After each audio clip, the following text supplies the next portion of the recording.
Hi guys, Raye Turonek here, master weaver of mystery suspense thrillers and broadcaster of astrology. Thank you, first of all, for being here with me. I appreciate you lending me your ears and your time. I know that it's valuable. We all have things to do, so I appreciate you doing this thing with me, learning this thing with me. I promise you, it helps. Okay, so welcome to Enchantress Press Astrology. This is the horoscope portion that would normally be in the newsletter. So from now on, the beginning where I do the transits will be here, and the horoscope portion will be here as well as in the newsletter. Okay, so you'll still get that. You'll still get your section there, Aries. This is the Aries video. Hello, Aries. First, I'd like to ask you guys to subscribe to the channel. Subscribe so that you can get these videos to help you navigate your month, to help you navigate your health, your destiny, your career, your wellness. Subscribe to the channel and give it a like, please. And if you're feeling especially generous, by all means, share. Help us all grow, I'd like to go over with you guys some of the major transits first, so that I let you know how it affects the collective. It's always good to check several different parts of your chart. If you don't have your natal chart done, I would advise you to go to cafenatalastrology.com and put in your time of birth, your place of birth, and your date of birth. And that will tell you, give you all the information you need to get your natal chart. You can find all of that information, by the way, on your birth certificate. Okay? So after you get that information, what you want to look for when you're watching horoscopes or when you're watching astrology scopes videos, you want to look for your sun sign, your moon sign, your rising sign, which is your ascending as well. And also you want to look for your career sector. What sign rules your career sector? Aries, Capricorn rules your career sector. Okay, it's 10 signs from Capricorn, so it rules your career sector. You want to look at the Capricorn video as well. And then you want to look at your rising sign and your moon sign. It creates a complete picture of what your month will be like, okay? So, it's Aquarius season. And being that it's Aquarius season, Aquarius ranges from January the 20th through February the 18th. And I apologize that I'm not looking at you the entire time, because I'm looking at the horoscopes that I typed up for the newsletter. So I won't be looking at you the whole time, because I'm kind of reading, what I've typed up as well. Checking my notes, should I say. Okay, so this month, we're in the, part of this month, we're in the fixed air sign of Aquarius, which is ruled by Uranus, planet of freedom, revolutionary visions, progress, science, originality, among other things. Aquarians are inquisitive and have a knack for intellectual conversation, but they also can be unpredictable, hence being ruled by Uranus, the planet of unpredictability. So expect some shocks this go around, some surprises this go around. Let's all channel our inner Aquarius this season by exerting our independence, being original, bold, and brilliant. Increase our humanitarian efforts. That would definitely, increasing our humanitarian efforts will really help at this time, especially with all of the tragedies that are going on around the world, and the lack of empathy that seems to be shown is terrible. Oh, by the way, happy Martin Luther King Day. I'm actually shooting this video. Today is Monday, Martin Luther King Day. So I wanted to make sure I acknowledge that. So this season reminds us to be social, to show our friends how eclectic we can be. Be sure to network with people, though, that will help you to get new ideas, to open you up to new places, new things. Aquarius is all about the experience, okay? So you want to experience much, and don't be afraid to dip your toe in the water, you know? It's not too cold. Okay, now that being said, now that we've gone over pretty much the Aquarius season, let's get into the major transits and how they affect the collective.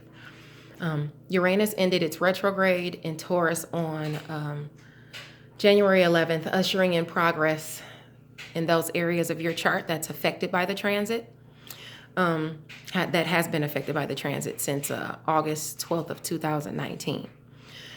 Uranus in Taurus reigns over our values, our money, our resources, which are all free now to progress now that the retrograde has ended. It's currently toggling between 2 and 6 degrees of Taurus. In May, it'll go past the 6-degree mark, but right now, that's where it's staying. So any planets or, any planets or houses that you have in Taurus between 2 and 6 degrees, expect some big shifts, okay? In addition to that, there's a little bit of opposition to Cancer, Capricorn, and Libra.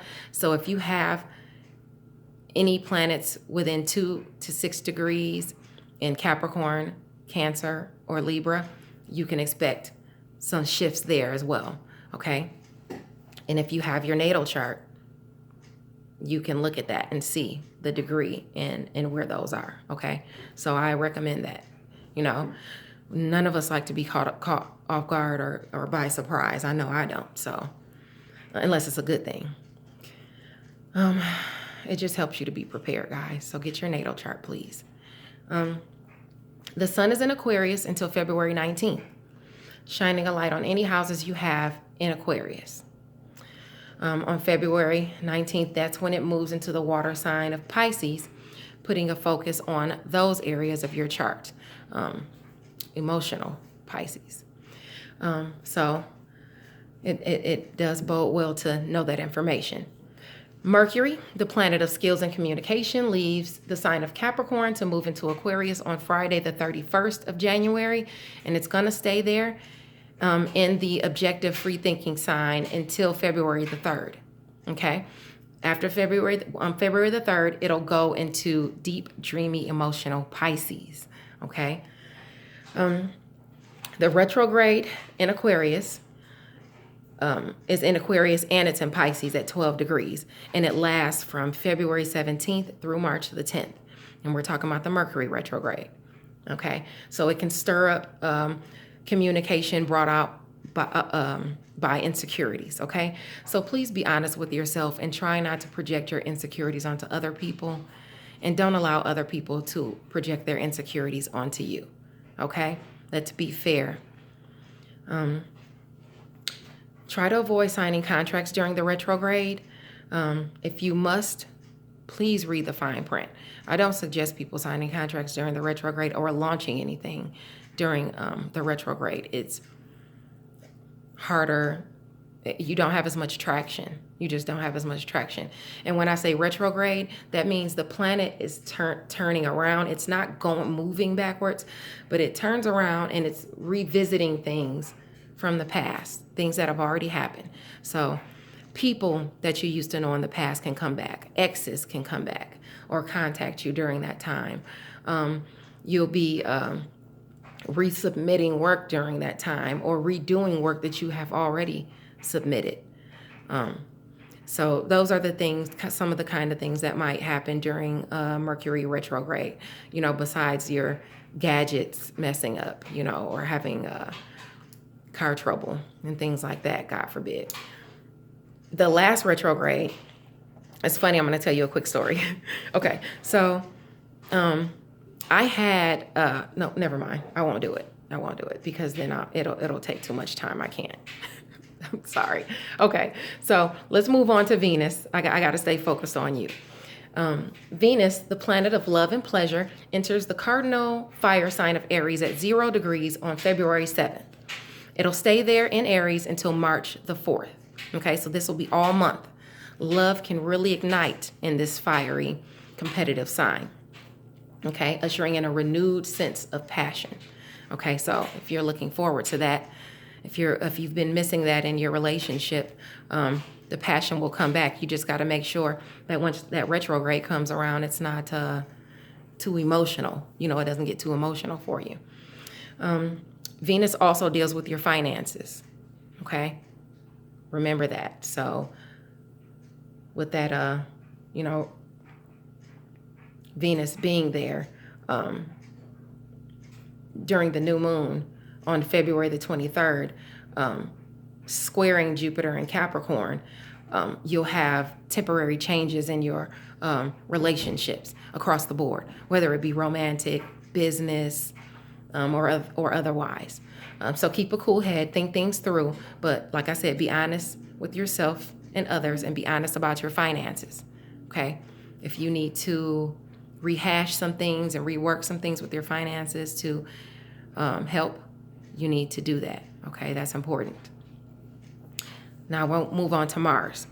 Mars, the planet of energy and challenges, leaves Sagittarius, entering the earth sign of Capricorn at 0 degrees on February the 16th. And it stays there until the end of March. You'll strive to accomplish lofty goals at this time because you're feeling up to the challenge, especially you, Aries, because Mars is your ruler, Having a strategy and practicing patience, though, will bode well for you, okay? It's not the time to rush, like I said, especially with the retrograde, and I'm going to keep going over that. It's not the time to rush through things. Take your time. Those who have a plan are the ones who will go the furthest. You got to have a plan. Money is the motivation, and your ambition is very hungry right now. So now's the time to realize the legacy that you plan to leave. Ward against being ruthless and maintain self-control. That's important, okay? Nobody likes a tyrant. As opposed to seeking revenge, just glow up, okay? In other words, be better, not bitter, okay? Turn the other cheek. Don't involve yourself in all that negative vibrational energy. You don't need it. Okay, so Jupiter, the planet of luck and expansion, entered Capricorn on December the 2nd, and it'll remain there until December the 18th of 2020. The time to acquire wealth, social status, and material status is now upon us. But did you put in the work? If you didn't put in the work, you can't expect to reap good rewards, okay? So reaping what you sow can be beneficial if you put in the work, okay? On February the 20th, Jupiter is sextile to Neptune, aspecting Pisces and Capricorn, okay? So your inspiration can be thriving at this time because Neptune is the planet of dreams, illusions, and delusions, okay? So, and inspiration. So your inspiration can be thriving at this time as well as some of those other things. A sextile, by the way, is when two planets are 60 degrees apart, forming a harmonious or a favorable aspect to each other. So it's a good thing when things are sextile, of course. Okay, so Saturn, the planet of responsibilities, restriction, even reality, among other things, has been affecting certain areas of our chart for the past couple of years. Now that Jupiter, the planet of luck and expansion, is there and it's moved there with Capricorn, it'll make it a bit easier for us. We'll gradually start seeing improvements in those areas. If you don't know which area in your chart it is affecting, which houses or which house, you can go to one of my first videos. It's like the first video I did. It's about 33 minutes long. At the beginning of it is where when I'm doing the transits, I get to Jupiter. That's when I discuss how it affects every sign. So you can find that there if you want to go back to it.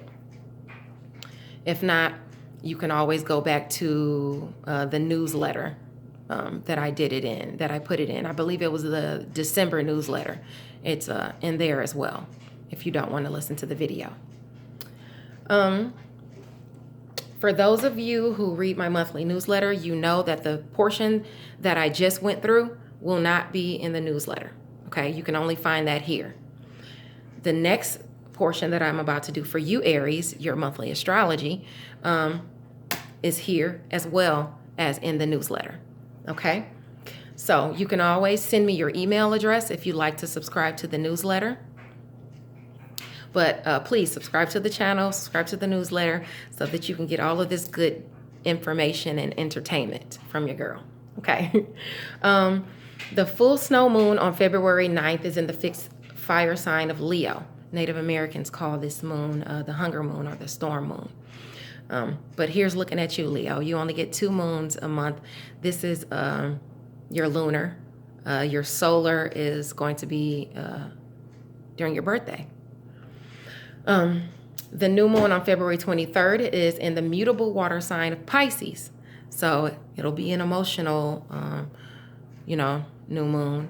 And Pisces, you could be feeling good during that time, or emotional, depending on your situation or what you're going through. So now, Aries, let's get into the astrology. Okay. So for you, Aries, your season lasts from March 20th through April 19th. Mars, the planet of energy and challenges, remains in your sister fire sign, lending you its energy up until February the 16th, affecting your career sector, your 10th house. Aries, your 10th house is ruled by Capricorn. I don't know if I said that already or went over that with you, but check the Capricorn video and listen to their career, because that applies to you as well. Okay. It's all about business the first couple of weeks. Stay positive, but don't be too aggressive. Don't bite off more than you can chew. Remember what I said, especially with the retrograde in there, slow and steady. Okay. Plan. It's all about, like I said, it's all about the business, but you have the gusto to explore, and you're raring to go. You are ready. Just be careful. The retrograde. Be careful traveling. You're on the go. If people seem like everybody's trying to stop you, with everything that you're doing, you're encountering obstacles. Sit back. It's time to sit back. It's time to reflect. It's time to pause. That's a time to, go over things before you rush forward. That's the universe telling you to slow down. Slow down. Okay. So Mercury, the planet of communication and skills, goes retrograde on February 17th through March the 10th, revisiting matters. And some people say February the 16th. I think it's actually like February 16th at 11:57. But I'll just say the 17th, February 17th to March 10th. You have that shadow period anyway, before and after. So the retrograde's going to be affecting you at least a week before that and at least a week after that. That begins and ends. Your 12th house of privacy and solitude, along with your 11th house of friendships and goals, are a focus all month because of the sun's position in Aquarius and because of the Mercury retrograde. But don't panic. Have confidence in yourself. Believe you've put in the work required, and continue to develop your craft. Read, research, learn. Okay, Aquarius is not afraid to learn more. Continue to develop your craft, and by the end of the month, you can take that time to reflect on what you've done, reflect on what you've completed, reflect on what you've built during the retrograde, and go over the things you need to go over before you want to go ahead and launch next month, after the retrograde, after the 10th. So assert your independence at the end of the month. Put a little me time aside, because you'll need that time for inner reflection so that you're doing things for the right reason. Okay, you don't want to do things for the wrong reason. Think things through, please, before you take action. Uranus, the planet of progress, science, revolution, and unpredictability, is in your 2nd house of finances for 7 years. So expect changes in your income and in your security. New opportunities will arise for you to make money this year, Aries. Okay, so here's looking up. Okay, so that ends the horoscope portion of your video, Aries. Thank you for being with me. If you like to read more from me, you can check out the newsletter, and you can also go to the About section on the video here or on my channel here. All of my websites are there, all of my social media links. Check me out if you'd like to read Mystery Suspense. Thank you guys. I truly appreciate you. I'll see you next month, okay?